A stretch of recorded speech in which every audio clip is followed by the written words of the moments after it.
and welcome to the Sober Freedom Podcast. I'm Crystal. And I'm Lisa. And we're here to share our experiences of going alcohol-free and the freedom that it brings, in the hope that it might inspire and support you in your journey.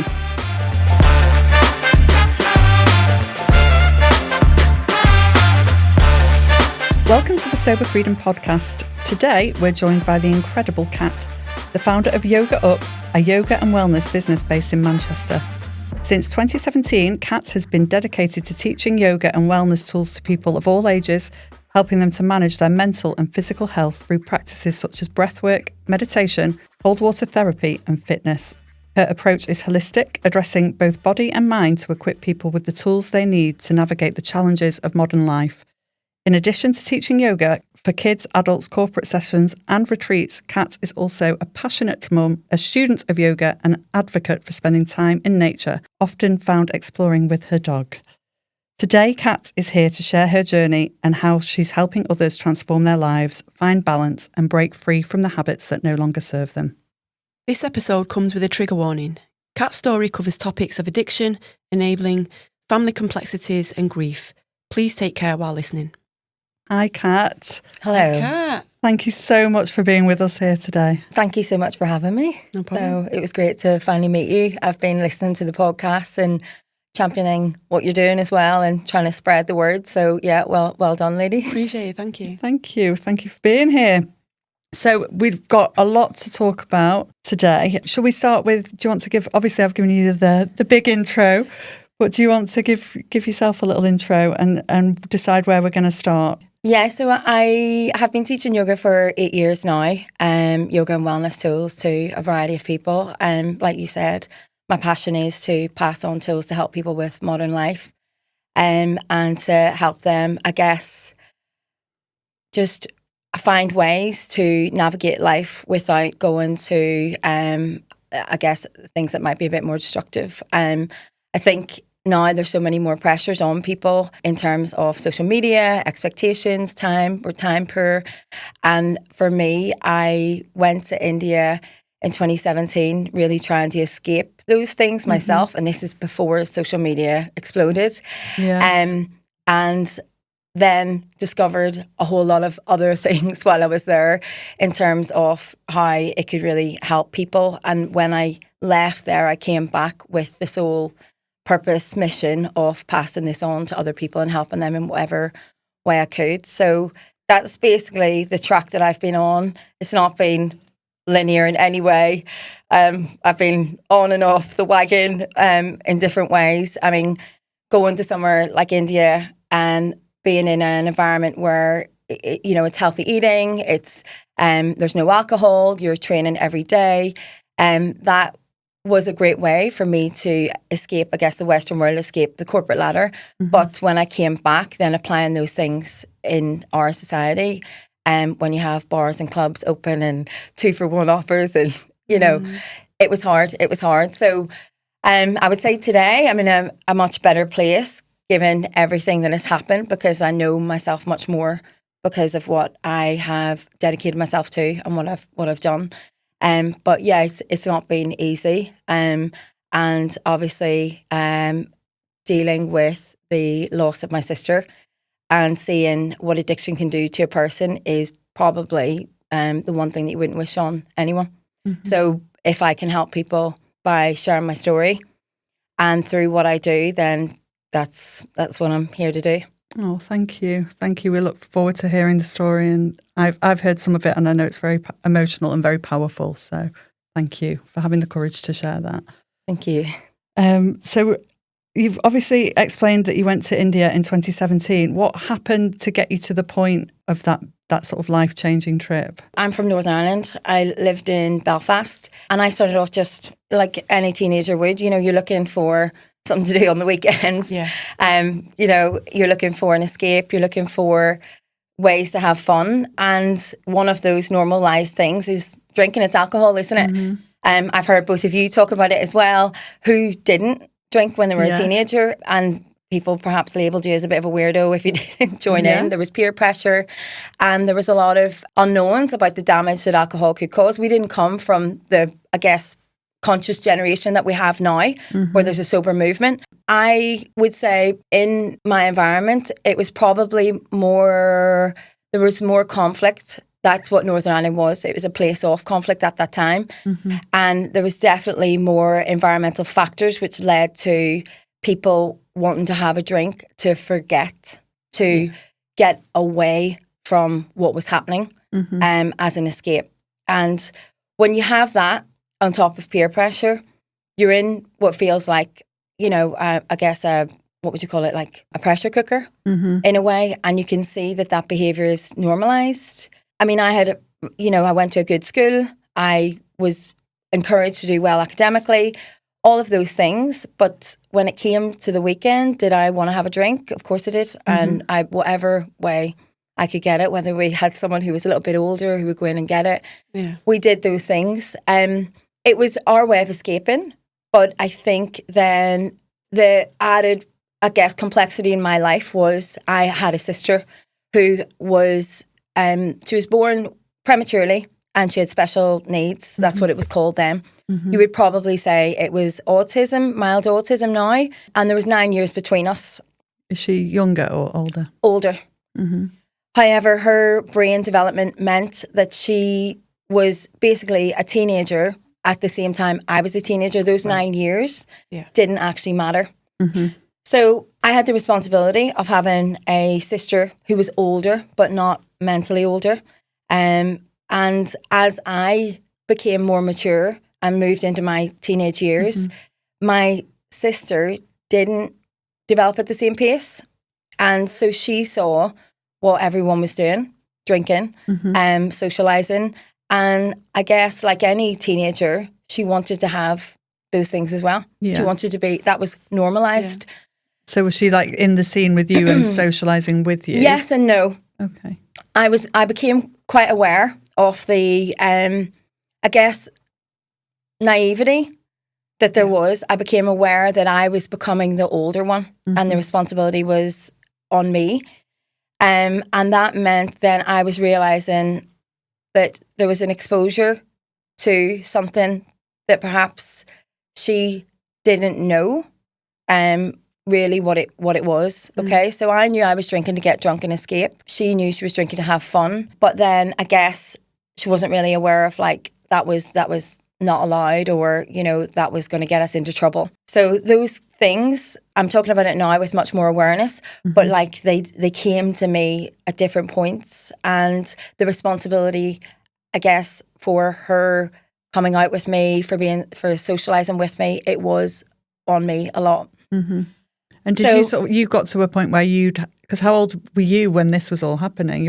When I was 14, my sister would have been 9 years older. Somebody can do the maths really quickly, 23. Okay, but when you realise that 23-year-old is more like a 15, 16-year-old. But at 14, you were sort of having those realisations and starting to think this is an ideal sort of setup. Yeah, but when that's your environment and that's your only environment, if you don't know anything else, that's what you're going to do. It's like any habit.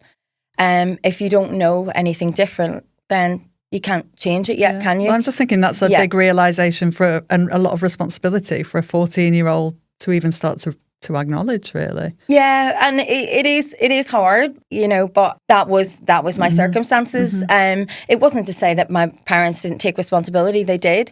But I think what we have to also look at is the time that happened in, the awareness of the drinking culture, the policings around the drinking culture, but also I guess the care system. So someone like her who wasn't quite far advanced on the autism spectrum, wasn't so advanced to need to go, into a care centre with, people who had very high special needs. She was somewhere in between and kind of fell through the gap because she could socialise with me, but then also wasn't quite socially as advanced. So I had a responsibility there as well. So you reach that point where you're doing your weekend activities as a teenager because that's what you do.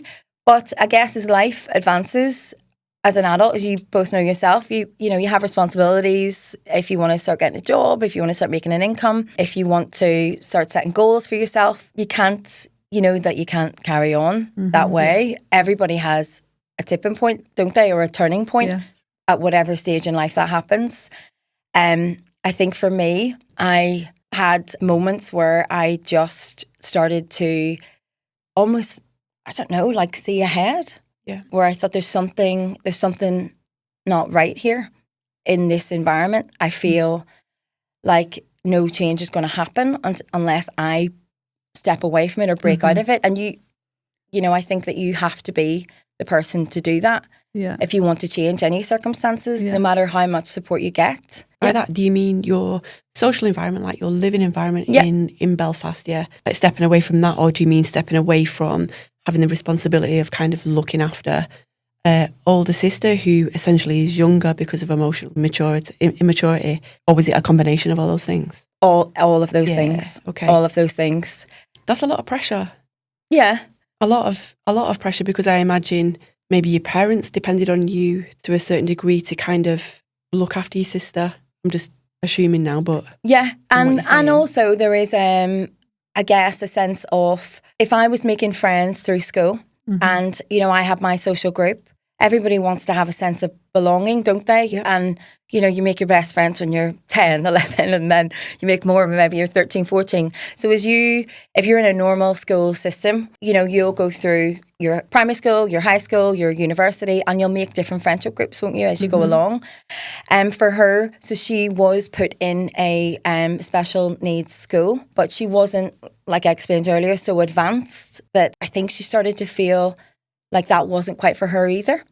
So she started to have and I have to speak obviously on her behalf, she started to maybe feel that she didn't have that sense of belonging because she couldn't be in mainstream, but she wasn't so far advanced in her special needs that she felt she had to be in a special needs school. So we weren't as advanced then, I guess, for the care for people like that. And we reached this tipping point where I would say maybe in our 20s, I was drinking. I did have a part-time job. I began to work, but I became aware of that escapism every single weekend. And I think I've heard you two talk about it as well. So I'm sure you can relate So to it's it. sort of an awareness of why you were doing it. Yeah, for me, Yeah. I knew it was escapism from, Right. I guess, the pressure, from the stress, from the just very tense kind of circumstances that I felt. And I knew it was an environmental thing. I would say around then, I probably, got hammered every weekend, planning that from a Thursday. I think I heard you talk about it in the other podcast as well. You plan it because that's your escapism if that's all you have. Any money I made from my part-time job, I did that as well. And quickly, after a few years of doing that, I remember thinking to myself, yeah, I've not done that university application yet. Okay. Or I've delayed that for a year. So that's something you'd had in mind that you wanted to do. Yeah. And I delayed that, spent a year partying. Mm-hmm. And I just thought to myself, there's an element of, when you realise that you don't like yourself. Have you ever had that feeling? Because you're thinking, I'm doing something very damaging to myself and I can't seem to stop. Yeah. So I had that feeling. It can chip away, can't it? Yeah. But sometimes it's great not great that you're in that situation, but great that you had the awareness as it was sort of unfolding. Yeah. For me, it was only when I've stepped away that I've been able to see that was chipping away, and that was so damaging every day, being in that sort of drinking habits. Mm-hmm. But it's good that obviously you had the awareness to make that change. Yeah. So where did that awareness then, what was the next step for you from there? I just remember being in situations where I would be the one who it would go on too far, so ending up in places where I'd left on Friday night and got home on Sunday night, that sort of thing. And thinking I know you're nodding your head because you can't relate. But when it gets to the point where, being in Northern Ireland, like I said earlier, there was also the added risk of, at that time, if you ended up at a party in the wrong side of town, where they knew that you were a certain religion and they were a different religion. And if that went the wrong way, then you could be in a potentially very difficult situation. Yeah. So that happened on quite a few occasions. Wow. And I knew then also just from looking at other friends that I was really putting myself at risk each weekend. I think I was probably just destroying myself really. And then it led into not turning up from a part-time job, and really just I guess, losing all sense of Monday to Friday. You know, it would start on a Wednesday. Yeah. Yeah. So you can kind of not show up for yourself to a certain degree and let yourself down. But then when it starts to transcend into other areas of life, like your professional life and work and stuff like that, it's like, oh, hang on a sec. I can't get away with this anymore. I can't keep doing this. There's a point where the excuses run out, and then you know yourself that you can do better. But it's how do you do that? And I guess I began to look around, and I saw then that my sister was in a very difficult situation, and she was drinking still. She had at that point then wanted her own independence. So she had, after many difficult conversations, arguments, found a way to convince my mum to let her live independently. Mm-hmm. So she got her own house, and it wasn't far from ours anyway. Mm-hmm. But that meant then there was now distance, and we couldn't keep a more watchful eye on her. Yeah. She wanted her independence like any other, adult would. Mm-hmm. Yeah. The difference was there was a vulnerability and naivety about her that not everyone would know on face value. It was only after you would sit down and speak to her that would start to come across. Mm-hmm. So obviously I was highly aware of it. You can almost feel like you're trying to control a person when you're trying to help them. And that's, I guess, what I came across as sometimes. And I know my mum did as well. We've talked about it many times. I think it's really difficult when you're trying to care for someone and they're really fighting for their independence. Mm-hmm. And part of that is having their own freedom to do what they want to do on the weekends. We reached a point where I wanted to leave Belfast. Mm-hmm. And I knew that I was self-sabotaging things for myself. Mm. And I knew it was the environment. I knew it's where I was living, the people that I had around me. That's what was sort of my epiphany. And I thought, I have to go. I'm going to have to actually just leave. And that needs to be where I maybe start the new chapter. And how old were you at that point? Probably 23, 24. So it could be a few years. Could be a few years off, yeah, roughly. And then did you leave at that point? Because obviously you've got all of this emotion and responsibility tied up with your family and your sister. Yeah. I had to really fight my case. But I knew it was probably my only way to create a new identity, to create a new me, or to find the real me. Mm-hmm. I wasn't quite sure, but it felt like I had to give it a shot. So taking that first step was quite scary. But I mean, I wasn't going that far. I'm here. I came over to Manchester. Mm. Well, you say that, but like often before, in previous shows, we've spoken about the geographical change, how a lot of people think, oh, right, I'll move here and everything will be better. But actually, in your situation, it needed to be a geographical change because the environment that you were living in was sounds like so stifling, like both for you and your sister, kind of quite isolating her because, she can see you as a younger sister getting to do things and have opportunities and moving out and doing things like that, feeling like, well, why can't I do that? And becoming frustrated with her own kind of lack of ability to be able to live independently. And then you've got your situation where you've got a lack of availability to live independently because you're kind of restricted by all these ties that essentially are kind of crushing you in a sense, like emotionally, like spiritually in a sense, crushing you. And you had to make that geographical change to kind of have a bit of freedom, a bit of identity for yourself. So there's a lot going on there. That is completely it. Yeah. Something that I didn't take lightly. I know that when I left with a lot of guilt and it weighed very, very heavily on me. I think it was really hard as well for her to see me go. Yeah. And to take on, new opportunities, to pursue new opportunities.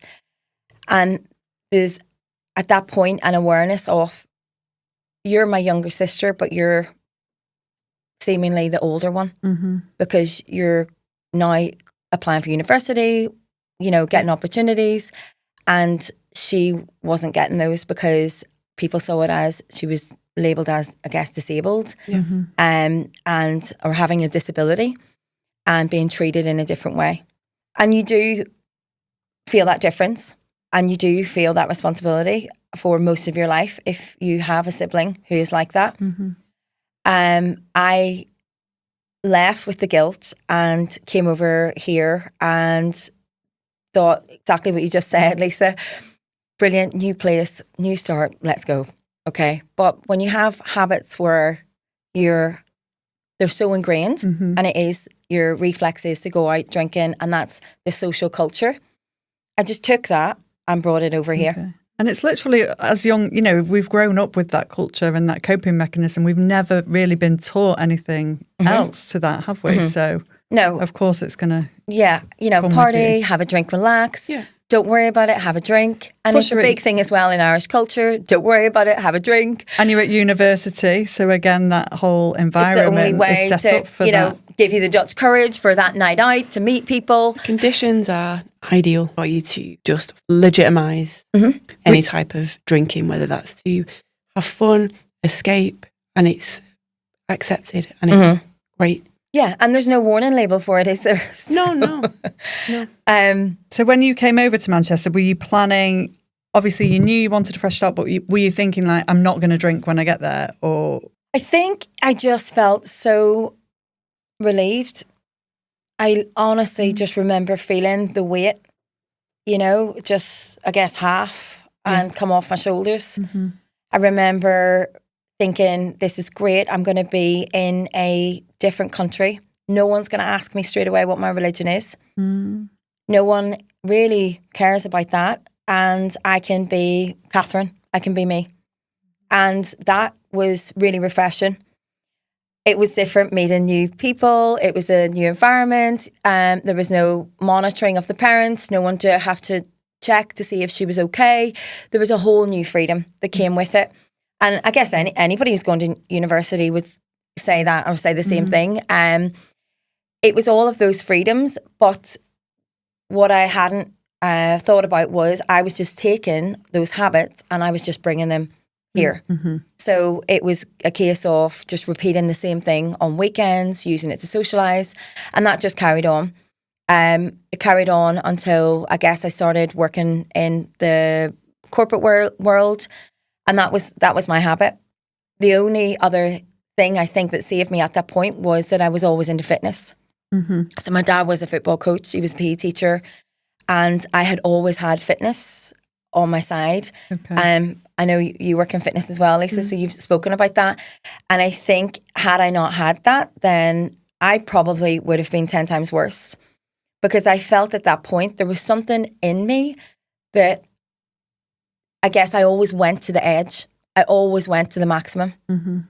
So what was it? And I then just thought, if I didn't have fitness, I probably would have went over the edge.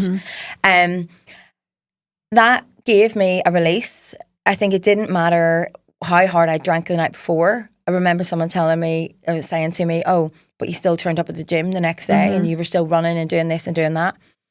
So I did have that, but I seemed to always take it to the max. And then when I began to work in the corporate world, it was a case of just, I guess, trying to do the Monday to Friday, which I seemed to be able to do. But then the job also required socialising. So when you work in arts and media and you have to go out and rub shoulders and, you know, there's free drinks, wine everywhere. Preview nights. It just seemed to be, then I began to attract the same sort of people and the same sort of things. And it's probably because that's what I was looking for as well. It was comfortable.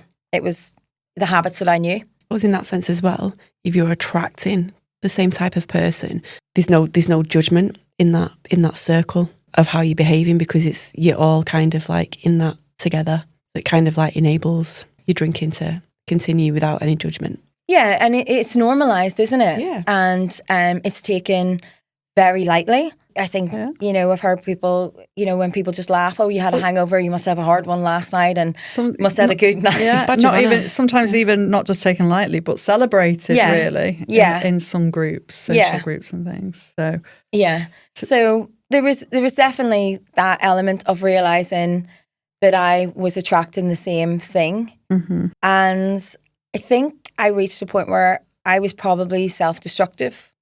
So I had, good jobs, but it started to creep in again where maybe I'd be great one week and then maybe I'd start drinking again on a Wednesday. Oh, there was a social event, so we can't turn that down. We'll go along to that. And with those social events, usually you'd go to the drinks. event and then would it carry on from there? Or very late and then roll in the next day. And if there was another one on Thursday, so sometimes the weekend could start on a Wednesday. Mm-hmm. So while I'm doing that, I remember feeling aware of that destructive element in me, but also being with people who, like we just said, it was normal. They weren't going to stop me. But also I remember checking in with my family a few times. Sometimes it'd be a few times a week. If things were worse, sometimes it'd be 5 times a week. I would get phone calls and becoming aware of the situation worsening with my sister. And it felt like I had to save her. I felt immense guilt. And on a few occasions, I remember, my mum ringing me and telling me how bad it was and what they had to take her out of. I can't go into full details in some of it. And I remember saying, okay, I'll get on a plane and I'll come home. They didn't know that I was drinking and partying as hard as I was because they couldn't see that. But then I was coming back and maybe trying to step in to fix a situation that was very, very far gone by that stage with my sister. So I know you don't want to necessarily go into too much detail, but what was sort of happening with your sister? Was she still going out in the same circles that you had been before you left? So by this stage, she had found drinking buddies. So people who had alcohol dependency issues and people who were probably quite vulnerable themselves and also didn't have a job to turn up to Monday to Friday. And when you have that kind of company, the same thing can happen. You just keep repeating that. Yep. And then she would be found in quite challenging situations that my parents would have to come and get her out of. When you're dealing with a vulnerable adult, that risk is 10 times higher, than just a normal, person like you and I. And it's also quite heartbreaking to watch parents have to save their child. Yeah. And see the erosion of a life in that way. Yeah, it sounds really tough. And obviously you're here in Manchester being called back into that situation. Oh, so how was that impacting you doing this to and from? I guess this is the part where you have to ask yourself, what's happening here? So there's many people have a drink and they can put it down. Many people can have a problem and find a way to stop it. But when you see someone who is destroying themselves really, really to the end, you have to ask yourself what is actually going on.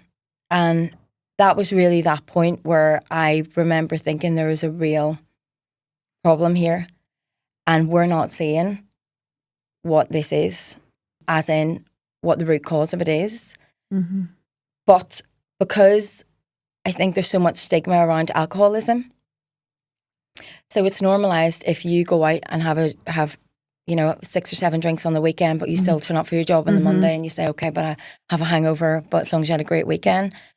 But if you see somebody who's an alcoholic, the judgment is that person must be, not very good, or, they're not looking after themselves, or how did they let themselves get to that? Yeah, Would you say I'm right in saying that? It's crazy how it's one extreme to the other. Yeah. It's either a badge of honour or a badge of disgrace. Yeah. There's no kind of middle ground in my opinion. It's like, hey, had another late night, go on, kind of thing. Oh, Jesus, would you look at her over there? Yeah. And I'm sure, You think you should when get a grip. Yeah, exactly. And I totally agree. And I'm sure when we walk down the street, I'm sure you've seen people who are homeless, who are drinking. And how many times have you asked yourself, I wonder how they got there? Where did it start? Because they didn't start out without a family. Yeah. They didn't start out without anything.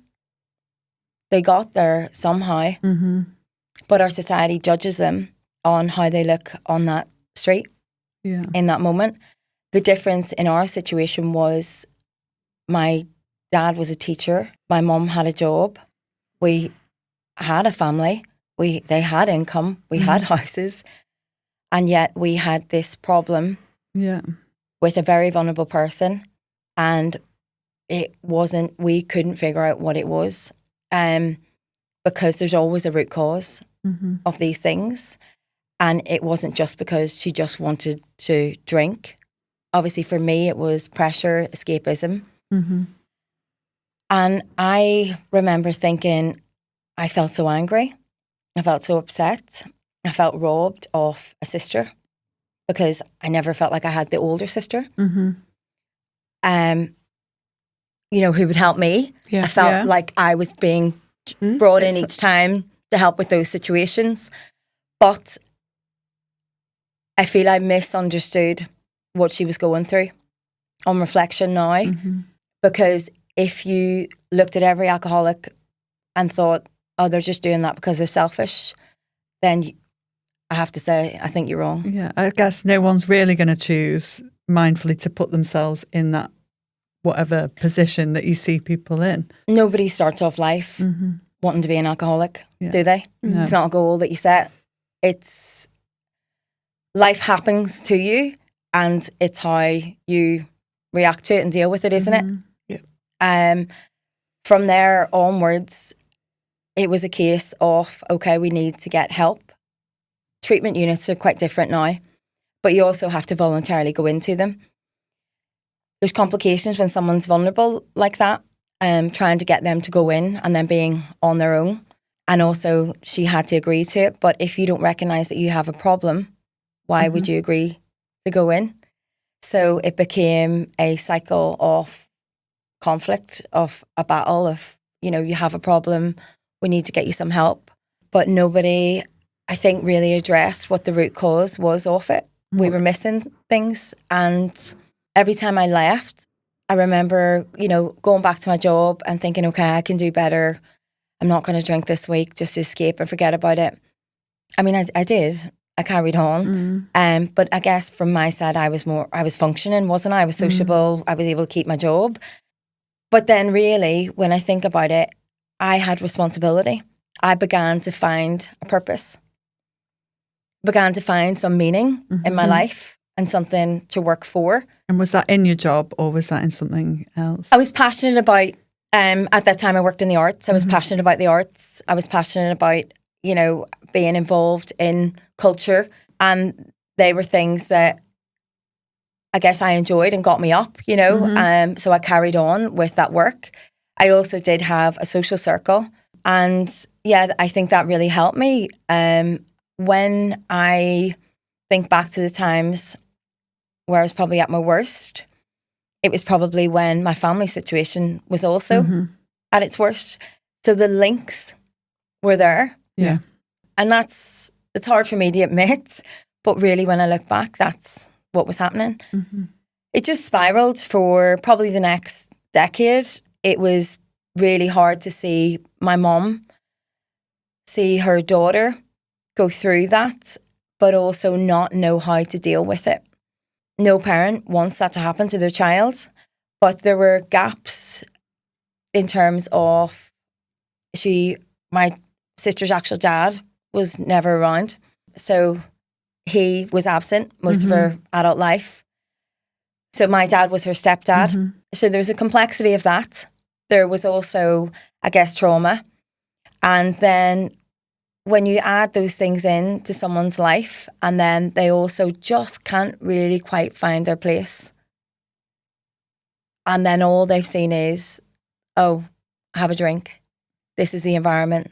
and they can't quite step out of that. Mm-hmm. And I can't get her out of it, and she wouldn't step into a treatment unit. It carries on. Yeah. Was she deemed to have capacity then, with regards to going into the unit, like have agency over her own free will in that sense? She, yes and no. So my mom would have been her primary carer, and she would have had to have, I guess, signed her in. But my sister would have had to have agreed to it with her. Okay. Yeah. Because she was living independently and all of that. So she wasn't under like a guardianship or care. Yeah, so my mom would have been that person. Mhm. Yeah, but she couldn't force her. Yeah. So, and also I don't think she wanted to. Not because, she didn't want her to get better, but it's I guess it's very difficult when you're it's someone's will and it's their freedom and their life as well.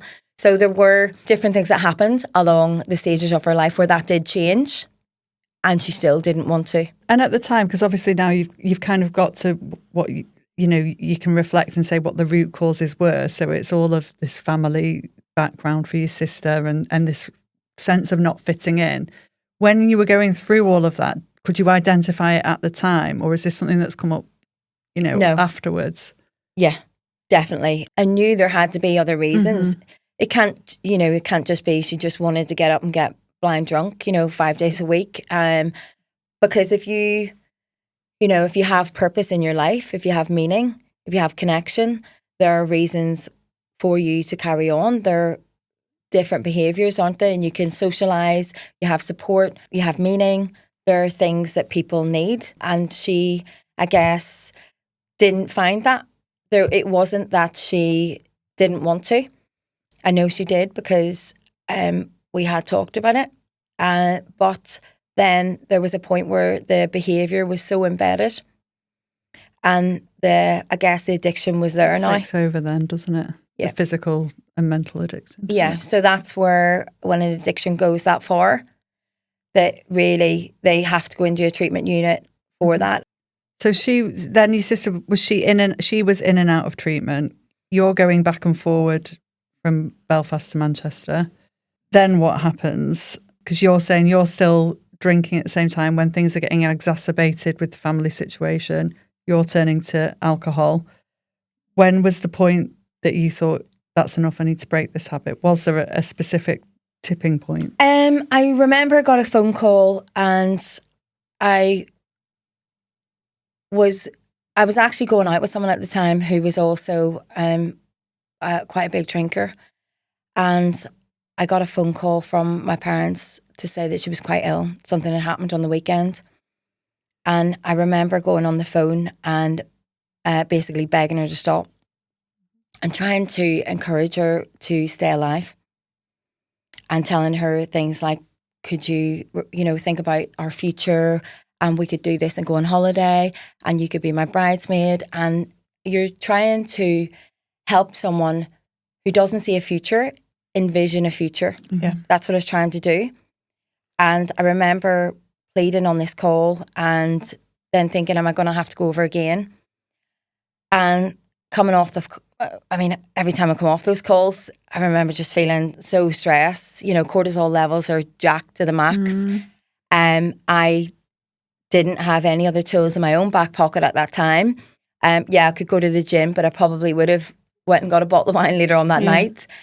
And I just remember, again, this relationship, the alcohol that played a part in this relationship that I was in, and how that was really getting quite extreme with this other person. I'm feeling quite frustrated with that. And then I remember just thinking to myself, okay, something else needs to change here. Mm-hmm. And that was really the point where I just thought, is it that I have to be the cycle breaker? Is it that I have to break the patterns? I went home, Googled various things on alternative ways to beat addiction, alternative therapies, and I remember reading about yoga. I mean, obviously, like about 3 years before I even went to India. Mm-hmm. And I think it must have planted a seed. because I must have just started to think there must be another way.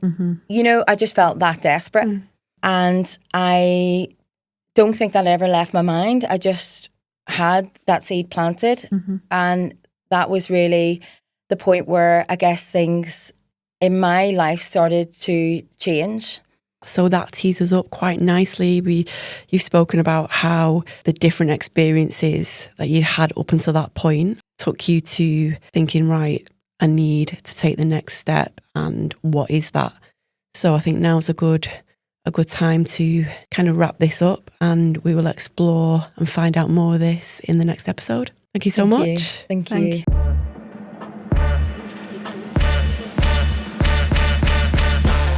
The Sober Freedom podcast is hosted by Crystal Downsey and Lisa McGuinness. To leave comments, ask questions and interact with the show, follow @sober.freedom on Instagram. Please also subscribe, rate and leave comments wherever you listen to help us reach more people. The show is recorded at QPod Studios in Oldham and produced by me, Matt Dean, with video production from Eddie Corteen for QPod Productions. For more information, please visit kupod.co.uk.